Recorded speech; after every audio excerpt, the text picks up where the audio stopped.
திருமுருகப் பெருமானின் அருட்திருக்கோலங்களில் இரண்டாவது திருக்கோலம் ஸ்கந்தமூர்த்தி எனும் கந்தசாமி திருக்கோலமாகும். ஒரு திருமுகம், இரண்டு கைகள், இடது கரத்தை இடுப்பில் ஊன்றியிருப்பார்.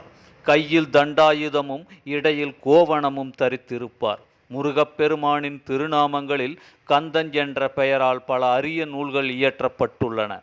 கந்தபுராணம், கந்தர் அந்தாதி, கந்தர் அனுபூதி, கந்தர் அலங்காரம், கந்தசஷ்டி கவசம் என்பவை அவை.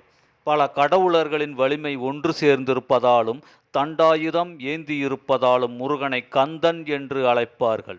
கந்தசாமி கோலம் பழனி ஆண்டவர் திருக்கோல வடிவமாகும். இவரை வழிபட்டால் அனைத்து காரியங்களும் விரைவில் நிறைவேறும் என்பது திண்ணம்.